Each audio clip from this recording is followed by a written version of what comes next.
Yields back. Chair recognizes the lady from Texas, Ms. Fletcher, for 5 minutes. Thank you, Chairwoman McMorris-Rogers, and thanks to Ranking Member Pallone for holding today's hearing, and thank you, Mr. Chu, for appearing today. It's been a long day, but we're here to learn about a complex set of issues that relate to TikTok and how to address them. And I think that's what we're hearing from colleagues on both sides of the aisle today, is a real effort to grapple with the challenges that we see for national security and for the safety and protection of American citizens, especially our children and young adults. And we've already covered today a lot of the information about the extensive use of the app, the number of users who are children and young adults. But I think it bears repeating, as Mr. VC mentioned, that TikTok is the preferred platform of young Americans. And they use it for all kinds of creative and important things. And we have seen that. But there are also some dangerous things that we know it has and continues to be used for. And that also, that the data that's collected is posing additional dangers. And that's what we're here for. Most people using TikTok do not realize that TikTok is collecting data about their keystrokes or about their browsing history on other sites and so much more. And I agree with my colleagues that we need a comprehensive set of data privacy laws here in the country, and we've heard some very good ideas today. And Mr. Chu, you've mentioned several times today that these are industry-wide issues, and I agree with you that there are industry-wide challenges here. But there are also some specific things relating to TikTok that I want to focus my questions on and really want to understand where there's a difference and how we can craft legislation that addresses the very real challenges that we've been hearing about today. As you know, states across the country have joined an ongoing investigation into possible violations of consumer protection laws by TikTok as they pertain to TikTok's effect on the mental health of American children and teenagers. As part of this investigation, states have requested to review internal TikTok communications that takes place on LARC. That's TikTok's primary instant messaging system. Is that right? Yes. Okay. And does every TikTok employee have a LARC account? It is very similar to companies that use Slack or any other instant messaging tool. But LARC is a proprietary instant messaging tool. It's not Slack.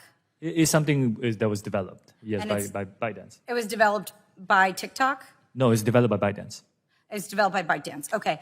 And so a couple of questions stemming from that. Is it true that LARC video conferencing has a translation feature in which Chinese is translated to English text and vice versa? That is correct. It helps with global cooperation. Okay. And those translated conversations are somehow saved into the LARC system? I will need to get back to you on the specifics. Okay. There is, I'll get back to you on the specifics. Okay. That would be great to know. And I neglected to ask, but does every TikTok employee have a LARC account?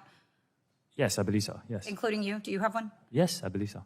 Yes. And then do you have there's some kind of profile for your instant messaging system. So every employee identifies their manager and their department, who they work for, what they do. Is that all included in their LARC profile? Do you know? It's very common for companies to have enterprise messaging tools that companies use.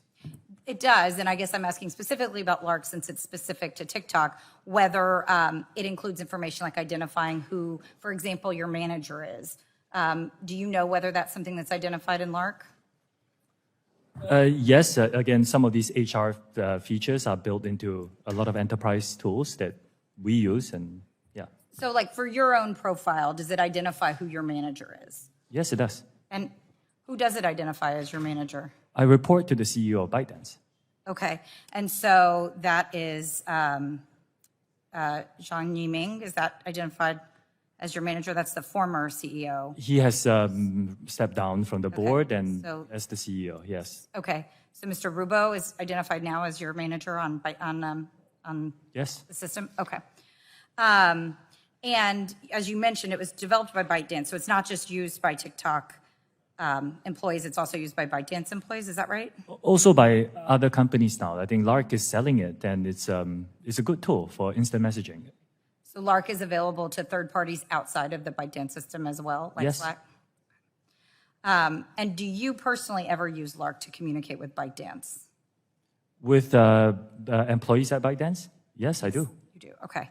Well, I'm running out of time, and I'm sorry to say, because this is really interesting. I do think it underscores some of the concerns that have been raised in this hearing.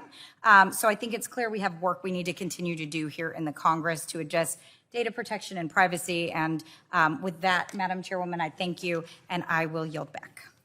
Gentleman